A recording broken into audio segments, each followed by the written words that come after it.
You're a Hollywood chief. You're a Hollywood exec, a Hollywood G. I'll say. I'm a digital guy, bro. Yeah. I come from you digital. scare the living crap out of us. I was gonna say, is this?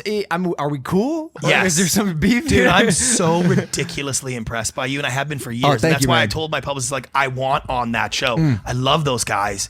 Like, you are the enigma that scares the daylights out of the people in my position. This is so interesting. Because it's so interesting. Here's the truth, right? I don't get to say this very often, but I'll lay this down for you. Is that I've been producing high level content for a very long time, and it's like, you know, a lot of the shows that I did, but you don't know about 150 that I put on the air, because that's the way the TV business is. Yep. And the good news is I have a whole community around me. When I put a show on the air, there are so many people involved and part of it and making decisions and like Nielsen numbers and like what are the ratings, and it's all just fluff. So when a show doesn't work, which most of them don't, it's like I can blame anything. Like I can point to anything. It's not my fault, right? Like I did my job. You're insulated. And the idea of putting something out online that's got to go directly to the viewers and they give you immediate feedback is so terrifying that it's like, we know in Hollywood we couldn't do it. Because if we could, we'd go take your money and be doing it, but we can't. Absolutely. Because there's no way I could create a viral video. There's no way I could create a YouTube channel. Like,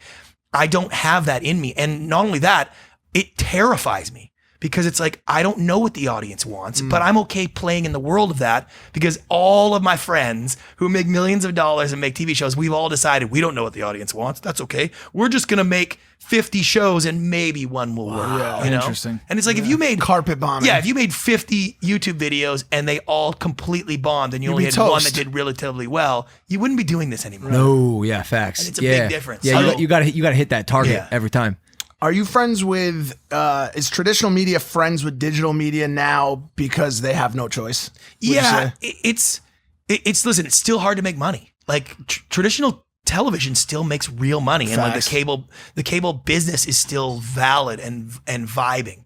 The issue is People are always disagreeing with that. We talk about that on the show a lot, and everybody talks about cable cutting, but I remind them that the lion's share of advertising money still goes to traditional line in media. Well, You know, and here's the thing, like, you know, Guy Fieri or Anthony Bourdain, God rest his soul, like, they're never on shows that have ever had more than 1 million viewers average. That right? is insane. But they're household names. yeah. And the reason is, I'll let you in on a little of the reason, it's called the barrier to entry. Television has what's called the barrier to entry, which means the public, our people, the culture, assumes that someone has granted you some sort of passage onto this television show, that you have climbed some ladder to get there and that you had to do something special. You put on a YouTube video, people sort of instinctively feel like, well, you just did that on your own. It's not special. And so you'll get millions and millions of views every single video you put out. But yet someone like Guy Fieri, who has 312,000 people watching once a week, 14 times a year, Is a household name. Yeah. And it's just a weird cultural thing, right?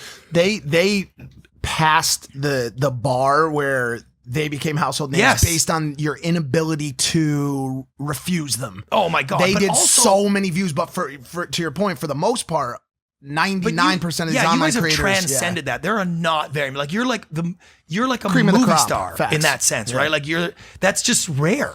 And it's crazy because our culture has just been slow to adopt that, right? And so it's an interesting world, but from our perspective in the television world, you guys just scare the crap out of us. And here's the thing, like, I know talent, right? Like I spent my entire life chasing talent, assessing talent, figuring out which talent's real and which talent's not, what they say and what they do and their following. And it's like, when I see the level of work that you put in, when I see the level of professionalism that goes around this building, it's like, oh my God, like, this is a serious operation that takes an incredible amount of talent and skill combined with like an unbelievable sense of creativity to be able to talk directly to an audience and to be able to real time, like, it's real time. You guys follow along. Like, do people like it? Do people not like it?